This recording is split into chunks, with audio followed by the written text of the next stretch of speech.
जय हिंद दोस्तों। आज हम आप लोगों के सिंधु नदी तंत्र के बारे में बताएंगे। सिंधु नदी कहां से निकलती है, कहां जाके मिलती है। कहने के मतलब है कि उत्तर भारत में जितने भी सारी नदियां हैं सभी के बारे में चर्चा होगी। वीडियो तक आप बने रहिएगा, क्योंकि मुझे लगता है कि अगर ये वीडियो आपको देखने के बाद आपको सिंधु नदी से या फिर उत्तर भारत की जितने भी सारी नदियां हैं लगभग आपका क्लियर हो जाएगा। ऑलरेडी मैंने गंगा नदी का वीडियो एक बार बना चुके हैं, जो अपलोड कर दिया यूट्यूब पर। आप लोग उसको देखे होंगे, पसंद आया होगा। ठीक उसी प्रकार सिंधु नदी तंत्र के बारे में हम लोग जानेंगे आज दोस्तों। सिंधु नदी जो है, ये सिंधु जो वर्ड है, सिंधु जो वर्ड है, इसको लोग ईरान के लोग इसको बोलते थे हिंदू। क्या बोलते थे? हिंदू। और यही हिंदू वर्ड से बना हिंदू। और इसी सिंधु को आपका यूनान के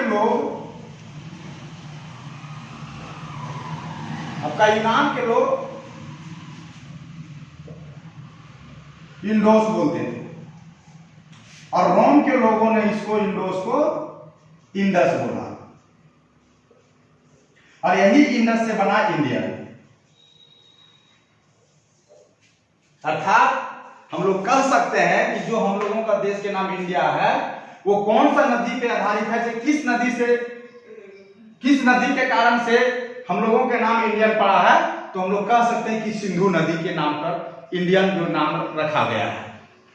लेकिन बस हम लोग इतना ही देखेंगे, फिर इसके आगे देखते हैं कि आखिर नदी जो है कैसे निकलती है। नदी जो है वो कैसे निकलती है। मान लीजिए नदी कब निकलती है, कैसे निकलती है, उसका जानकारी होना चाहिए। देखिए, नदी निकलने के लिए सबसे पहले क्या होना चाहिए? कोई पहाड़ होता है, पहाड़ के ऊपर में ग्लेशियर होते हैं, और यही ग्लेशियर जो है वो टूट टूट करके नीचे गिरता है, जो झील का निर्माण करता है। इसका मतलब है झील होना चाहिए, पर्वत होना चाहिए, और ग्लेशियर होना चाहिए। ठीक है, ध्यान दीजिएगा कि ग्लेशियर जब टूटता है तो वह झील का निर्माण करता है, और उसी झील से फिर कोई ना कोई नदी बहती है। तो हम लोग देखेंगे कि जब सिंधु नदी के बारे में हम लोग चर्चा करते हैं तो यहां पर आप देख सकते हैं फिगर में कि ये मान लीजिए ये आपका उत्तर भारत का जो चित्र है, जम्मू कश्मीर लद्दाख का ये फिगर है। इसमें आप देख रहे हैं कि ये टोटली लद्दाख का क्षेत्र है इधर। अब क्या है कि सिंधु नदी जो है वो कहां से निकलती है? तो सिंधु नदी निकलती है, मान लीजिए ये तिब्बत का क्षेत्र है, आप देख रहे हैं, और इधर वाला क्षेत्र जो है आपका चीन का है। तो तिब्बत के और चीन के बीच में से जो तिब्बत के क्षेत्र से में एक पर्वत है, उस पर्वत का नाम है कैलाश पर्वत। और जो पर्वत है उसके ऊपर में जो ग्लेशियर है, उस ग्लेशियर के नाम है बोखरचू ग्लेशियर। बोखरचू ग्लेशियर, कैलाश पर्वत, और यह झील का निर्माण करता है, जिस झील का नाम है मानसरोवर झील। क्लियर है? हमने आपको बताया था कि कोई भी नदी निकलेगा तो सबसे पहले पर्वत होना चाहिए, ग्लेशियर होना चाहिए, और झील होना चाहिए। वो तीन चीज आपका क्लियर हो गया। कौन सा पर्वत से निकलता है? तो कैलाश पर्वत से निकलता है। कौन सा झील? तो मानसरोवर झील। कौन सा ग्लेशियर? तो बोखरचू ग्लेशियर। इसके बाद हम लोग देखते हैं कि ये जो सिंधु नदी यहां से निकली, तो इसका नाम तिब्बत में अर्थात जो तिब्बत का क्षेत्र है इसका क्या नाम है? तो इसका नाम है सिंगी खवांग, सिंगी खवांग या फिर सेरमुख भी बोलते हैं इसको। आपका सिंधु नदी जो है ये आपका लद्दाख का क्षेत्र है। यहाँ पर 3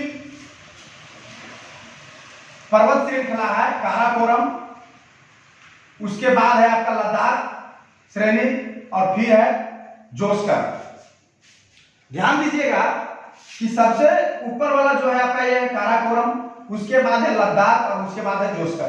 क्वेश्चन पूछा जाता है आपसे कि जो सिंधु नदी है ये किस क्षेत्र से होकर के गुजरती है? तो ये लद्दाख और जोस्कर के जो बीच वाला क्षेत्र है उससे होकर के गुजरती है। किससे? लद्दाख और जोस्कर के बीच से होकर के गुजरती है। और ये यहां पर से निकल करके और फिर ये आती रहती है अरब सागर में पाकिस्तान होते हुए। लेकिन ध्यान दीजिएगा कोई भी नदी का राइट साइड और लेफ्ट साइड मतलब दाएं साइड और बाएं साइड आपको तब समझ में आएगा। आप मानचित्र के सीधा ऐसे खड़ा हो जाइएगा तो इधर से जो राइट साइड हो गया और इधर वाला आपका लेफ्ट साइड हो गया। तो ये जो देख रहे हैं आपका काराकोरम और लद्दाख, ये दोनों के बीच से एक नदी निकलता है, उस नदी के नाम है श्लोक नदी। क्या नदी है? श्लोक नदी। और वो किससे मिलती है? सिंधु से। मात्र एक ऐसा नदी है भारत का एक ऐसा नदी है जो सिर्फ दाएं साइड से मिलती है। किससे? सिंधु नदी से। तो कौन सा नदी है? श्लोक नदी। ध्यान दीजिएगा आपके पास सिंधु नदी से भारत में बहुत सारी नदियां हैं जो बाएं साइड से मिलती है और एकमात्र नदी है कौन? श्लोक नदी जो दाहिने साइड से मिलती है। वो निकलती कहां से है? तो काराकोरम और लद्दाख के बीच से। क्लियर है? फिर यहां पर देखिए इधर से पाकिस्तान से एक नदी आती है जिसका नाम है गिलगत नदी। उस नदी का नाम है गिलगत नदी और वो यहां पर मिल रही है। और जहां पर मिलती है कौन कौन? गिलगत और ये सिंधु नदी विश्व का सबसे बड़ा गॉर्ज कहने के मतलब है जैसे जो पानी जब कहीं गिरती है तो भी आकार का शेप बनाती है और यही भी आकार का शेप बहुत बड़ा बन जाए तो जिसको बोलते हैं गॉर्ज। और विश्व का सबसे बड़ा गॉर्ज जो है वो है बुंजी गॉर्ज। किसके कारण से बना? कौन कौन नदी से? तो एक है गिलगत और दूसरा है सिंधु। क्लियर होना चाहिए आपको कि जहां पर गिलगित नदी जहां पर मिल रही है, गिलगित नदी जहां पर मिल रही है और सिंधु नदी जब मिल करके एक बुंजी गॉर्ज का निर्माण करती है और यह बुंजी गॉर्ज पूरा विश्व का सबसे बड़ा गॉर्ज है। क्लियर है? हमने अभी तक क्या क्या बताया? हमने बताया कि सिंधु नदी तिब्बत के क्षेत्र से मानसरोवर पर्वत और ग्लेशियर का नाम बोले बोकर चू ग्लेशियर और जो झील है उसका नाम है मानसरोवर झील, वहां से निकलती है। किस नाम से? तो सिंगी खवांग के नाम से या सेरमुख के नाम से निकलती है। और यह नदी जोस्कर और लद्दाख के बीच से होते हुए, जोस्कर या लद्दाख के पर्वत श्रृंखला जो है उसके बीच से होते हुए आपका बुंजी गॉर्ज निर्माण करते हुए ये पाकिस्तान में जाती है और फिर लास्ट में अरब सागर से मिल जाती है। यहां तक क्लियर? अब देखिए कि ये जो सिंधु नदी है, इस सिंधु नदी के राइट साइड से एक काबुल नदी जो पाकिस्तान में ही है, काबुल नदी मिलती है। स्वात नदी है, स्वात नदी आपका काबुल नदी के सहायक नदी है। और सोहन नदी जो है ये मिलती है आपका लेफ्ट साइड से, पाकिस्तान का ही है। तो सोहन नदी फिर काबुल नदी और स्वात नदी क्यों बोल रहे हैं हम, किसलिए बता रहे हैं? क्योंकि जब हम लोग इतिहास में पढ़ते हैं पूरा पाषाण काल में तो उसमें सोहन नदी ये सब का चर्चा आती है। तो आपको पता होना चाहिए कि सोहन नदी कहाँ है और यही सोहन नदी यहाँ पर और सिंधु नदी के बीच में सोहन घाटी बनता है। घाटी मतलब आप समझ रहे होंगे कि जब मान लीजिए कोई भी नदी मान लीजिए बह रही है तो इसमें क्या है कि जो जितना क्षेत्र तक वो कवर किया हुआ रहता है तो उसको हम लोग घाटी कहते हैं। तो यहाँ पर सोहन घाटी है। ठीक उसी तरह स्वात नदी और काबुल नदी जहां पर मिलती है वहां पर एक स्वात घाटी है। ये आपको याद होना चाहिए। अब हम लोग चलते हैं कि सिंधु नदी आपका क्लियर है, सिंधु नदी क्लियर हो गया, कहां से निकल रही है, कहां जा रही है। अब हम लोग इसमें आगे चर्चा करेंगे कि आप लोग पढ़े होंगे ये हिमाचल प्रदेश का क्षेत्र है, ठीक है, ये हिमाचल प्रदेश है। हिमाचल प्रदेश में 3 दर्रा का आप नाम सुने होंगे, ठीक है। आप फिर मेरा जो कोई वीडियो देखे होंगे उसमें देखे होंगे कि हिमाचल प्रदेश में 3 दर्रा के बारे में बताए थे, जिसका एक ट्रिक था हिमाचल प्रदेश के दर्रा के बारे में याद करने के लिए ट्रिक बताए थे, जिसका ट्रिक था सिरोबा। सिरोबा, सी से शिवकला, रो से रोहतांग और बा से बारालाचा। मतलब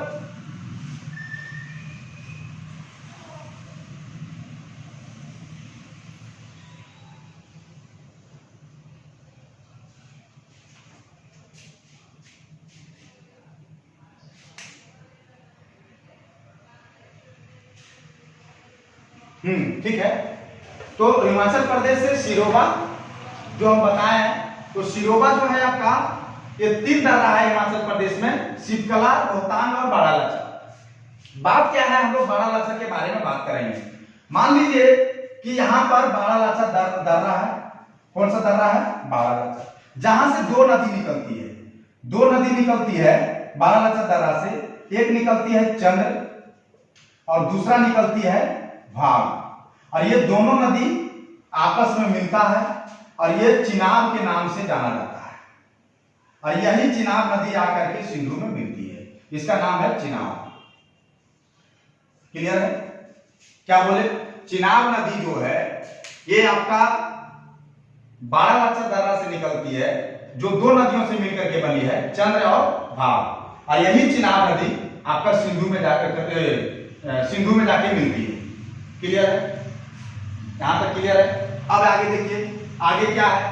आगे यही है कि आप लोग सुने होंगे वेरीनाग झील यहां पर है, ठीक है, वेरीनाग या फिर शेषनाग के नाम से भी जाना जाता है। यही वेरीनाग झील से झेलम नामक नदी निकलती है, और यही झेलम नामक नदी के बीच में झेलम नदी पर एक है बुलर झील। कौन सा झील है? बुलर झील। और यही बुलर झील के आगे यहीं पर है श्रीनगर, ठीक है, श्रीनगर, और ये श्रीनगर से होते हुए यहां पर जाकर के मिलती है, ठीक है।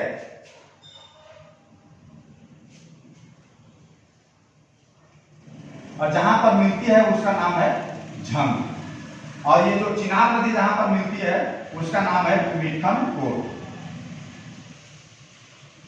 ध्यान दीजिएगा, हमने अभी क्या क्या बताया?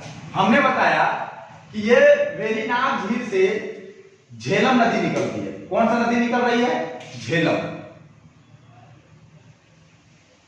ठीक है। झेलम नदी कहां से निकली? वेरीनाग से। इसमें कौन सा झील है? बुलर झील है। बुलर झील जो है ये पूरे मतलब मीठा पानी का झील है, भारत का सबसे मीठा पानी का झील कौन सा झील है? बुलर झील है। और यहीं पर श्रीनगर भी है, झेलम नदी के पास ही, जहां से डाइवर्ट होती है, मतलब भारत से निकलती है। तो श्रीनगर जो है, ये श्रीनगर का स्थापना किया था अशोक ने, जिससे किससे पता चलता है? तो राज तरंगी के कलम से लोगों को पता चलता है कि श्रीनगर की स्थापना जो है अशोक ने किया था। अब ध्यान दीजिए, सबसे इंपॉर्टेंट चीज क्या है, ये देखिए,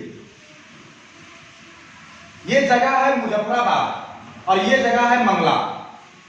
कभी कभी क्वेश्चन पूछा जाता है, जो हर एग्जाम में मतलब क्या सबसे मोस्ट इंपोर्टेंट क्वेश्चन यही है कि भारत का जो सीमा है और इधर से पाकिस्तान के सीमा है, दोनों सीमा के समानांतर बहने वाली नदियां, दोनों सीमा के समानांतर बहने वाली नदियां या फिर नदी कौन है? तो वो है आपका झेलम। कहां से कहां तक? मुजफ्फराबाद से मंगला तक। ये मंगला यहाँ पर जगह है और यहाँ पर मुजफ्फराबाद है। ये जो है क्षेत्र, ये देखिए भारत के सीमा के साथ पैरेलल और इधर पाकिस्तान की सीमा के साथ पैरेलल, कहने का मतलब समानांतर। क्लियर है? अभी तक देखिए हमने 3 नदी के बारे में चर्चा किया है, सिंधु, झेलम और चिनाब। आपको यहां तक क्लियर होना चाहिए कि हमने अभी तक क्या क्या बोला है।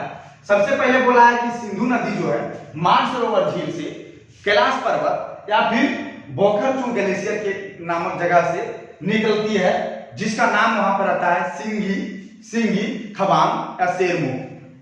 उसके बाद यही जो आपका सिंधु नदी है ये लद्दाख और जोस्कर नामक पर्वत श्रृंखला नामक के बीचों बीच से होकर के गुजरती है, जिसके राइट साइड में भारत का ही नदी है कौन, श्लोक। भारत का एकमात्र नदी है जो दाएं साइड से मिलती है सिंधु में, वो है श्लोक नदी। और उसके बाद वही दाएं साइड से गिलगित नाम की नदी है जो मिलती है सिंधु से, और जो सबसे बड़ा गॉर्ज का निर्माण करता है जिसका नाम है बुंजी गॉर्ज। इसके बाद हमने पढ़े कि जो चिनाब नदी है वो आपका बारालाचा दर्रा के नाम से, बारालाचा से निकलती है, और यही बारालाचा जो है ये आपका चंद्र और भाग नामक दो नदी निकलती है जो चिनाब के नाम से जाना जाता है, और वो जाकर के मिलती है किससे, सिंधु से। अभी हम लोग आगे देखेंगे। बाकी चिनाब को छोड़ करके जितने भी सारी नदियां हैं वो सारा के सारा चिनाब में ही मिलेगी, वो जाके डायरेक्ट सिंधु में नहीं मिलेगी। मात्र एक नदी है बाएं साइड से जो भारत का चिनाब नदी, वही एक ऐसा नदी है जो सिंधु नदी में जाकर के मिलती है, ठीक है।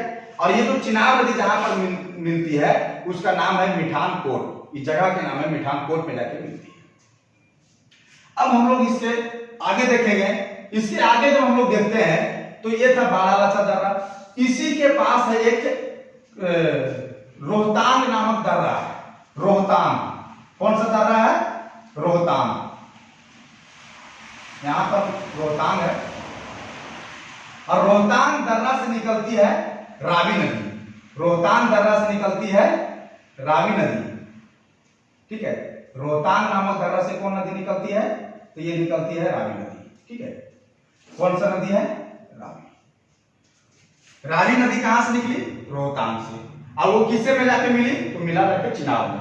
ध्यान दीजिएगा, रोहतांग से निकली है, चिनाब में मिली है। इसके बाद चिनाब हो गया, रावी हो गया, और उसके बाद देखिएगा आप यहां पर एक झील का नाम सुने होंगे, तिब्बत में ही है, जिस झील का नाम है राखसताल झील। राखसताल झील, ये जो राखसताल झील है, यहां से एक नदी निकलती है, उस नदी का नाम है आपका, राखसताल झील से जो नदी निकलती है उसका नाम है आपका सतलज। और वो यहां पर एक दर्रा है जो शिवकला नाम के दर्रा है, कहां पर है, हिमाचल प्रदेश में। और ये लगभग 400 मीटर की दूरी तय करने के बाद, तिब्बत में कितने किलोमीटर दूरी तय किया, लगभग 400 किलोमीटर दूरी तय किया।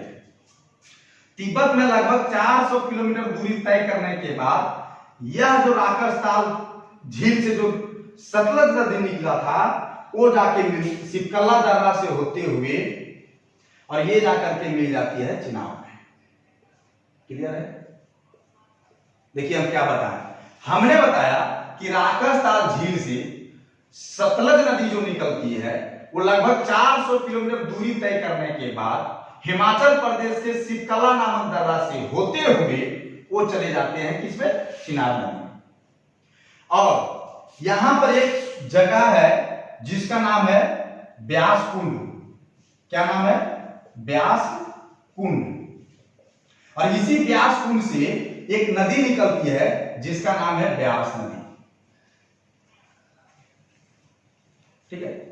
क्या नदी है, ब्यास नदी।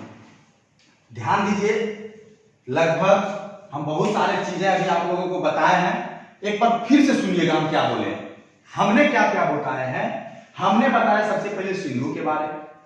सिंधु जो है वो मानसरोवर झील, कैलाश पर्वत और बोकरचू ग्लेशियर नामक जगह से निकलती है। ग्लेशियर के नाम पूछेगा तो आप कहिएगा कि बोकरचू ग्लेशियर है। कौन सा पर्वत, तो कैलाश पर्वत। कौन सा झील, मानसरोवर झील। किस नाम से निकलती है, तो सिंगी, खवाल और शेरमुख नाम से निकलती है। और ये जोस्कर या लद्दाख पर्वत श्रृंखला के बीचों बीच से होकर के ये पाकिस्तान में जाकर के मिलती है और फिर ये अरब सागर में जाके मिल जाती है। इसी तरह मैं बताया कि राइट साइड से दो नदी, एक श्लोक नदी जिसके मैं बताया कि श्लोक नदी ऐसा नदी है मात्र जो भारत में से ही निकलती है और वो सिंधु में जाकर के मिलती है, बट दाहिने साइड से, राइट साइड से। और एक गिलगित नाम की एक नदी है, गिलगित नाम की नदी, वो जब मिलती है सिंधु से तो एक सबसे बड़ा गोर्ज का निर्माण करता है, जिस गोर्ज का नाम है गुंजी गोर्ज। इसके बाद मैंने बताया कि चिनाब नामक नदी जो है ये निकलती है कहां से, चिनाब, देखिए याद रखिए चिनाब, बा, तो बा से बारालाचा से निकलती, रावी, रा से रावी, रा से रोहतांग, क्लियर होना चाहिए आप लोगों को। चिनाब, बा से बारालाचा, मतलब चिनाब बारालाचा तरह से निकल रही है, जहां पर चंद्र और बाघ नामक दो नदी है, और वो जाके झंग में मिल जा रही है, मतलब ये किस में मिल रही है, चिनाब से, चिनाब जाकर के किस में मिल रही है, सिंधु में। क्वेश्चन पूछा जाता है कि एकमात्र नदी है चिनाब, एकमात्र नदी है चिनाब जो सिंधु नदी का सहायक नदी है। बाएं साइड से, बाएं तरफ से, भारत के बाएं तरफ से एकमात्र नदी चिनाब है जो सिंधु नदी के सहायक नदी है। या फिर कह सकते हैं, कभी कभी क्वेश्चन पूछता है कि सबसे बड़ी सहायक नदी, तो वो सिंधु का, तो वो है चिनाब। और कहिएगा कि सर सतलज भी तो बहुत लंबा है, लेकिन सतलज लंबा है लेकिन भारत से नहीं निकलता है, वो निकल रहा है कहां से, तिब्बत से, तो इसलिए सतलज आंसर नहीं होगा। और ऐसे भी सतलज जाके सिंधु में नहीं मिल रही है, सतलज जाकर के चिनाब में ही मिल रही है, सतलज भी चिनाब में मिलती है। ब्यास आप देख रहे हैं कि ब्यास किसी में मिल रही है, ब्यास सतलज में मिल रही है, रावी चिनाब में मिल रहा है, आपका झेलम नदी भी चिनाब में मिल रही है, इसलिए क्लियर होना चाहिए। अब ये देखिए एक चीज और बता देते हैं, ये जो सिंधु नदी है, ये जो सिंधु नदी है, ये आपका इसका टोटल लंबाई जो है आपका 2880 किलोमीटर है टोटल, यहां से लेकर के वहां तक, ठीक है। जबकि कभी क्वेश्चन पूछा जाता है कि सिंधु नदी की लंबाई भारत में कितनी है, तो आप भारत में देखिएगा यहां से लेकर के यहां तक ये है आपका 1100, कभी कभी कहीं मिलता है 1111, 1112, 1113 मिलता है, लेकिन 1114 किलोमीटर है, इसको आप। और एक और इंपॉर्टेंट बात है कि पाकिस्तान का सबसे बड़ी नदी है वो है सिंधु। पाकिस्तान का सबसे बड़ी नदी जो है वो है सिंधु, और पाकिस्तान का राष्ट्रीय नदी भी सिंधु ही है। पाकिस्तान का राष्ट्रीय नदी भी सिंधु है। जैसे हम लोग की राष्ट्रीय नदी गंगा है, तो यहां तक आपका क्लियर है, यहां तो कोई दिक्कत है तो आप पूछिए, और नहीं है तो हम लोग आगे बढ़ते हैं। अब इसके बारे में हम लोग लगभग सारा चीज जान गए हैं। अब देखिए कभी कोई क्वेश्चन पूछता है कि ये जो क्षेत्र देख रहे हैं ब्यास और सतलज के जो बीच का क्षेत्र है, ब्यास और सतलज के जो बीच का क्षेत्र है, इस क्षेत्र को हम लोग क्या कहते हैं, तो इस क्षेत्र के नाम है बीस्ट। एग्जाम में पूछा गया क्वेश्चन है, बीस्ट एक क्षेत्र है जो ब्यास और सतलज नदी के बीच का क्षेत्र है, जो काफी उपजाऊ भी है। ठीक उसी प्रकार ब्यास और रावी के बीच में, ब्यास और रावी के बीच में है जिसको बोलते हैं बारी, ठीक है। उसी प्रकार रावी और चिनाब के बीच का है, रावी और चिनाब के बीच के क्षेत्र को हम लोग बोलते हैं रचना। और ये जो देख रहे हैं आप चिनाब और झेलम,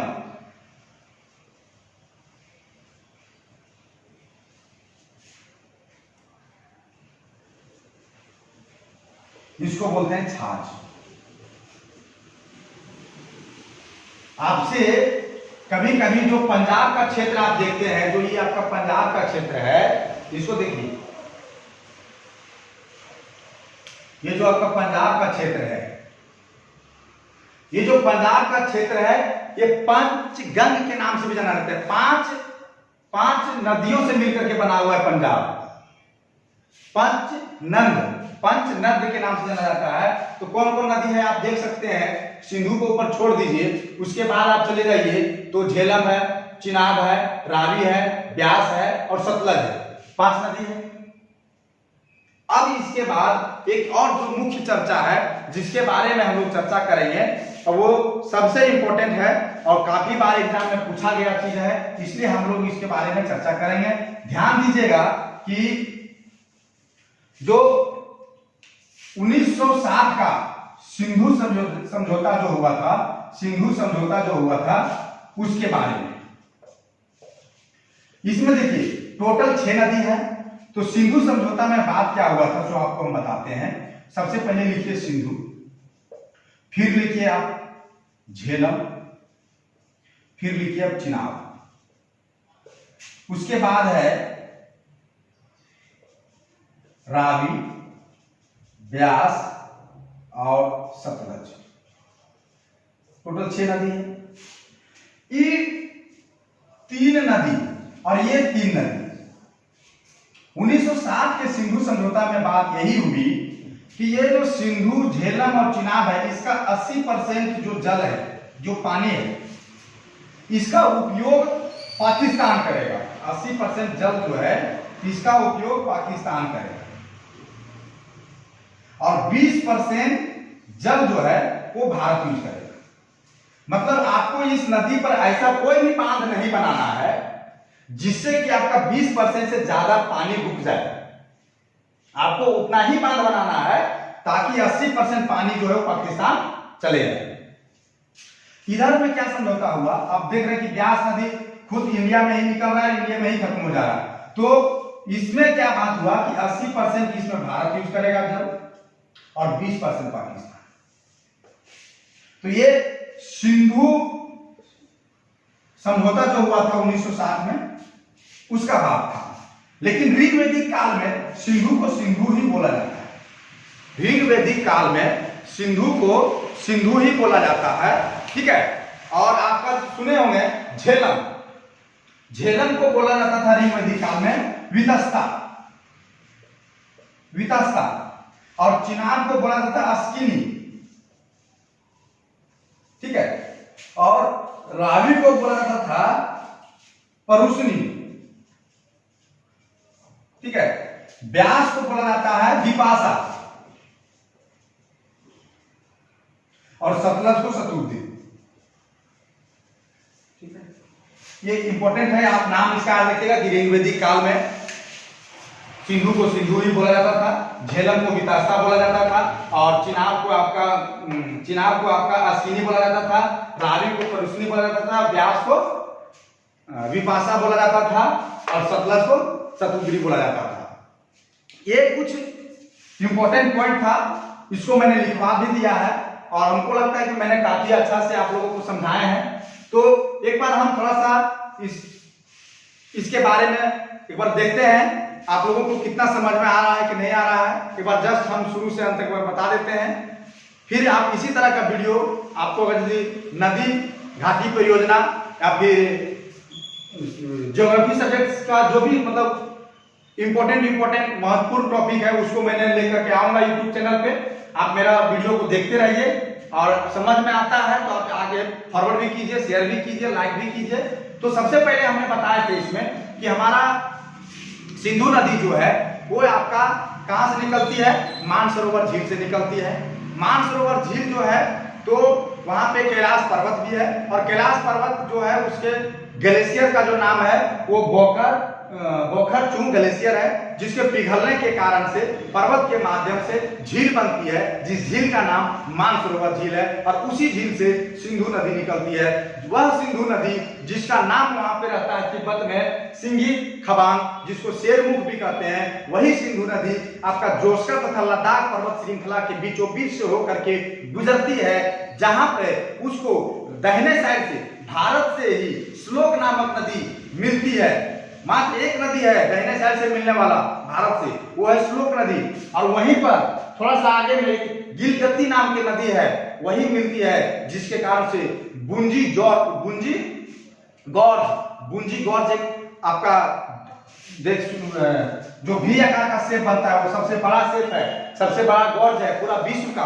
आपसे पूछा जाएगा कि किन दो नदियों के कारण से गुंजी गॉर्ज का निर्माण हुआ, तो आपको याद रखना है सिंधु नदी और गिलगित नदी के नाम। और वही सिंधु नदी आपका आकर के पाकिस्तान से होते हुए अरब सागर में चली जाती है। आपको फिर बताए कि चिनाब नदी जो है आपका चिनाब नदी बारालाचा, चिनाब बा से बारालाचा वहां से निकलती है। वहां पे उसको दो नदियां मिलती है, चंद्र और भाग, जिसको दोनों नदियों के मिलने के कारण से चिनाब बनती है। और वही चिनाब नदी जाकर के मिलती है कहां पर, सिंधु नदी से, जिसका नाम है मिठनकोट। जहां पर मिलती है उस जगह का नाम है मिठनकोट। फिर उसके बाद हमने बताया कि वेरीनाग झील से एक नदी निकलती है जिस नदी के नाम है झेलम, और वही झेलम नदी पर बुलर झील भी है। और यह बुलर झील के बारे में आप लोगों को पता होगा कि ये सबसे मीठा पानी का जो झील है पूरे भारत का सबसे बड़ा झील बुलर झील है। और यही पाकिस्तान और भारत के सीमा के समानांतर बहने वाली भी नदी झेलम है, जो जाकर के चिनाब नदी से मिलती है। जहां पर मिलती है उसका नाम झंग है। फिर आपको मैंने उसके बाद बताया कि ये जो रोहतांग दर्रा है वही रोहतांग दर्रा से निकलती है रावी नदी। रो से रोहतांग और रो से रावी। तो रावी नदी जो निकलती है वो भी जाकर के सिंधु नदी में मिलती है। फिर आपको बताया कि ये जो राकसताल झील है वहां से सतलज नदी निकलती है, और 400 किलोमीटर चलने के बाद, बहने के बाद वो जाके सिकला नामक दर्रा से मिलती है। और वहां से फिर से वो भारत होते हुए हिमाचल प्रदेश होते हुए वो जाकर के चिनाब नदी में मिलती है। और इसी चिनाब नदी के जस्ट ऊपर में मैंने बताया कि व्यास कुंड जो है, ये व्यास कुंड से निकलती है व्यास नदी, और वो जाकर के सतलज में मिलती है। उसके बाद मैंने बताया 1960 का सिंधु समझौता। उसके बाद आपको बता दिए ग्लेशियर के बारे में, पर्वत के बारे में, झील के बारे में। फिर मैंने बताया कि सिंधु जो नदी है उसके नाम से इंडियन जो कैसे रखा गया उसके बारे में बताया। अब मुझे लगता है कि आप लोगों को बहुत अच्छा से समझ में आ गया होगा। दोस्तों मेरा वीडियो को लाइक कीजिए, सब्सक्राइब कीजिए और दोस्तों के साथ शेयर कीजिए। इसी तरह के वीडियो पाने के लिए मेरे YouTube चैनल पे बने रहिए। जय हिंद, जय भारत।